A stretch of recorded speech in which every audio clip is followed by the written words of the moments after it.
Halo Sobat Prestasi, bagaimana kabarnya hari ini? Saya harap Sobat Prestasinya ada di rumah, ataupun di sekolah, ataupun dimanapun, tetap dalam keadaan baik dan sehat ya. Pertama-tama saya ingin mengucapkan puji syukur kepada Tuhan Yang Maha Esa, karena karunia dan berkatnya kita masih diberikan kemudahan dan nafas kehidupan sampai hari ini. Sebelum kita masuk dalam pembahasan inti dalam materi ini, saya ingin memperkenalkan diri terlebih dahulu. Perkenalkan, nama saya Nojer Adrianto Sitanggang. Saya salah satu siswa dari sekolah menengah atas, yaitu SMK Santo Ignatius Loyola, tepatnya di Labuan Bajo. Charles Wright Mills lahir pada 28 Agustus. Ia berasal dari latar belakang dari kelas menengah konvensional. Ayahnya adalah seorang pialang asuransi dan ibunya adalah seorang ibu rumah tangga. Charles Wright Mills adalah seorang sosiolog Amerika. Dia merupakan ilmuwan sosial dan kritikus yang paling berpengaruh di Amerika pada abad ke-20.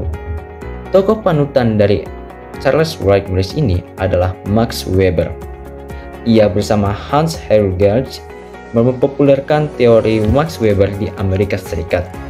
Ia juga menerapkan teori Karl Mannheim dalam ilmu sosiologi, kepemilikan politik, dan perilaku intelektual. Dalam pendidikan Charles Wright Mills, Mills menerima gelar AB dan AM di Universitas Texas pada tahun 1939 dan gelar PhD dari Universitas Wisconsin pada tahun 1941. Lalu ia bergabung dengan Fakultas Sosiologi di Universitas Columbia pada tahun 1946. Di Columbia, ia mempromosikan gagasan bahwa ilmuwan sosiologi tidak hanya terlibat dalam penelitian dan teori, tetapi juga menyatakan tanggung jawab sosial mereka. Mills menghabiskan karirnya di Universitas Columbia hingga wafat pada tahun 1962. Wright Mills meninggal pada usia 45 tahun karena serangan jantung. Selanjutnya, dalam penelitian yang dilakukan oleh Charles Mills, ia menitik beratkan pada diferensiasi antara berbagai dampak dari kelas, status, dan kekuasaan dalam menjelaskan sistem stratifikasi dan politik. Analisis mengenai hal tersebut muncul pada buku The New Men of Power, America's Labor Leaders pada tahun 1948 dan juga pada White Collar pada tahun 1951, dan karyanya yang paling terkenal ada The Power Elite tahun 1956 dan The Sociological Imagination pada tahun 1959. Dalam buku yang terakhir akan menjadi pembahasan penting dalam pengaruh perkembangan dunia terhadap teori tersebut. Selama di Columbia, Wright Mills menerbitkan beberapa karya pentingnya. Antara lain, yang pertama ada The New Men of Power atau America's Labor Leaders pada tahun 1948 tentang mengkaji masalah metafisika kaum buruh dan dinamika pemimpin-pemimpin kaum buruh dalam bekerja sama dengan petugas-petugas bisnis.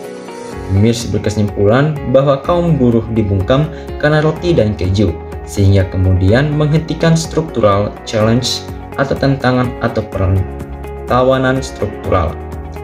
Ketika merasa nyaman menjadi bagian dari sistem, dengan melihat pembauran mereka dalam sistem, Mills menganggap mereka sedang memainkan peranan sebagai the new men of power atau pendatang baru dalam kekuasaan yang terdapat di kalangan power elite di Amerika Serikat.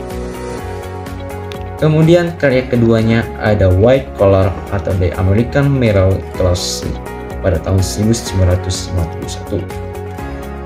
Dalam karyanya ini, ia menyatakan bahwa birokrasi telah menguasai para pekerja kota, merampok segala kebebasannya dan menjadikannya semacam robot yang senantiasa ditekan, tapi anehnya merasa senang. Mereka mendapatkan gaji tapi teralienasi dari dunia sosial karena tidak memiliki kesempatan dan kemampuan untuk mempengaruhi atau merubahnya. Kemudian karyanya ketiga adalah The Power Elite pada tahun 1956. Buku ini membahas mengenai organisasi kekuasaan di Amerika Serikat. Isi bukunya tersebut berusaha menunjukkan bagaimana Amerika didominasi oleh pengusaha, kelompok pengusaha, politisi, dan pemimpin militer. Mills menggambarkan tentang semakin menggulitanya peran elit di Amerika, dan perkembangan ini cukup baru atau belum ditemukan pada era-era sebelumnya. Hal yang nampak kemudian, keputusan-keputusan penting di negara superpower ini ternyata tidak menggambarkan apa yang terjadi kesadaran kolektif masyarakat. Sebab keputusan-keputusan penting ternyata dibuat oleh beberapa elit saja dan dalam hitungan menit.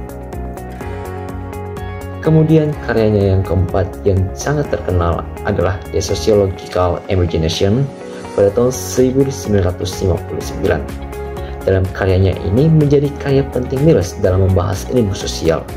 Ia menggambarkan tentang mindset imajinasi sosiologi dalam kajian sosiologi yang menekankan pada kemampuan untuk menghubungkan pengalaman seseorang dengan hubungan-hubungan kemasyarakatan. Karyanya yang pada ini akan menjadi bahasan pokok kita dalam teorinya imajinasi sosiologi. Baiklah sobat prestasi, kita masuk pada teori imajinasi sosiologi. Dalam teori imajinasi sosiologi ini sangat berkaitan dalam menganalisis atau melihat persoalan masyarakat perlu menggunakan imajinasi sosiologi. Maksud dari imajinasi sosiologi ini merupakan kemampuan untuk melihat realitas mendalam dari hidup dalam konteks struktur sosial secara umum yang dibawa oleh teori Charles Mills. Dan dia adalah sebagai seorang yang tidak pernah mengesampingkan prinsip-prinsip psikologis. Ia mencoba mengaitkannya dengan masalah sosiologis dan struktural. Imajinasi sosiologi merupakan kemampuan untuk memahami sejarah dan biografi serta hubungan-hubungan di antaranya dengan masyarakat. Imajinasi sosiologi ditulis dalam karya Mills dengan maksud untuk membedakan personal trouble dan public issue. Nah, contoh dari personal trouble issue ini yang pertama, misalkannya teman-teman sobat prestasi, jika dalam kelas sosiologi B ada seorang yang jomblo nih, maka jomblo tersebut disebut dengan personal trouble. Dan jika misalkannya dalam kelas sosiologi B tersebut sebaliknya terdapat 26 jomblo dari 39 mahasiswa, maka itu yang disebut dengan public issue. Nah, contoh keduanya lagi, jika misalkannya di suatu daerah ada satu orang warga yang menganggur, maka itu yang disebut dengan personal trouble. Sedangkan apabila jika di suatu daerah atau suatu wilayah itu banyak warganya menganggur, maka itu yang disebut dengan public issue. Agar untuk lebih jelasnya, apa sih itu dengan dimasukkan dengan imajinasi sosiologi? Nah, imajinasi sosiologi itu merupakan kemampuan untuk menempatkan masalah pribadi dalam kerangka informasi tentang isu-isu sosial.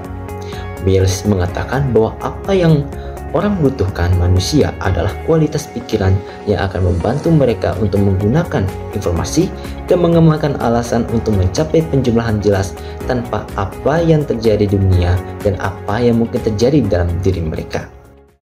Baiklah para sobat prestasi, itulah beberapa penjelasan singkat mengenai teori sosiologi dari Charles Warwick Mills. Saya mengharapkan para sobat prestasi yang ada di sana dapat memahami apa itu maksud dari imajinasi sosiologis dan bagaimana perkembangannya bagi kehidupan sekarang ini. Dan itu sangatlah berpengaruh dan tidak hanya ada di Amerika saja, tapi itu sangat berpengaruh pada kehidupan kita di lingkungan sekitar ini. Saya juga mengharapkan kritikan ataupun pesan ataupun pendapat dari para sobat prestasi yang ada di sana.